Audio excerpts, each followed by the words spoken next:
3 seconds. महोदय, पर्यावरण से तात्पर्य किसी एक व्यक्ति के परिवेश से नहीं वरन व्यक्ति के, समाज के, राष्ट्र के और इस सारी पृथ्वी के ही परिवेश से है, जिसका प्रभाव व्यक्ति, समाज, राष्ट्र और सारे विश्व पर पड़ता है। पर्यावरण से तात्पर्य पेड़ पौधों, नदी पहाड़ या किसी तंत्र विशेष से नहीं वरन उस समग्र वास्तविकता से है जिस पर मानव मात्र का अस्तित्व और उसका संपूर्ण आध्यात्मिक एवं भौतिक विकास निर्भर है। अस्तित्व केवल शारीरिक स्वास्थ्य ही नहीं, मानसिक भी। स्वस्थ शरीर में स्वस्थ मन ही अच्छे स्वास्थ्य की परिभाषा है। शारीरिक स्वास्थ्य हमारे आहार पर निर्भर है, जिसका स्रोत इस पृथ्वी का जल, थल, वायुमंडल है। मानसिक स्वास्थ्य भी प्रकारांतर से इन्हीं पर निर्भर है, क्योंकि जैसा खाए अन्न वैसा बने मन। स्वस्थ जीवन पर सबसे अधिक प्रभाव हमारे चिंतन का, हमारी परंपराओं का और उन सब परिस्थितियों का पड़ता है जो हमारे ऊपर आरोपित हैं या की गई हैं या की जा रही है। इसलिए पर्यावरण या परिवेश में जल, थल, वायु ही नहीं बल्कि वे सारे घटक महत्वपूर्ण हैं जिनका कुछ भी प्रभाव हमारे जीवन पर, हमारी क्रियाशीलता पर पड़ता है, जैसे हमारे विचार, हमारे आचरण और हमारी परंपराएं एवं संस्कृति आदि। सदा से मानव की आकांक्षा उन्नति और विकास की रही है।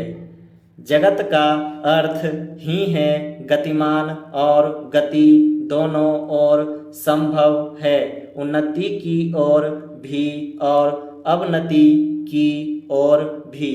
पहली को हम प्रगति कहते हैं, दूसरी को अगति, विगति, अधोगति या दुर्गति कह सकते हैं।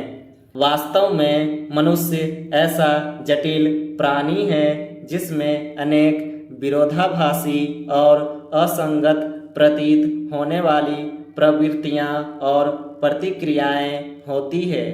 वह कानून और व्यवस्था की मांग करता है, किंतु चलचित्र, दूरदर्शन आदि में स्वतः भर की हिंसा या खेलों में युक्तिपूर्वक की गई हिंसा अथवा अनीति से मंत्रमुग्ध भी हो जाता है।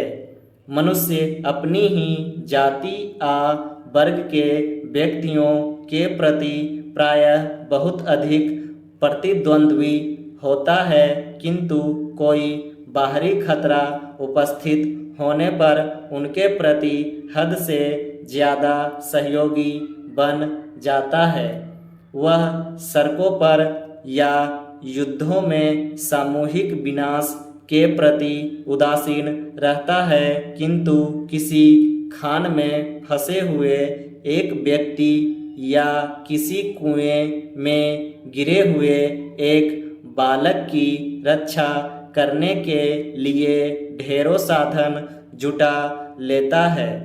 कुछ विद्वान कहते हैं कि मनुष्य बंदर की संतान हो या न हो, किंतु उसमें खालिस बंदर की द्वैध प्रकृति प्रायः ही होती है। उसमें शाकाहारी बंदरों की भांति वृक्षों में उछल कूद करने की प्रवृत्ति तो होती ही है, साथ ही ऐसे बंदरों की स्वाभाविक जिज्ञासा भी होती है जो अत्यंत संगठित गिरोहों में रहते हैं और भांति भांति का मांस खाने में मजा लेते हैं।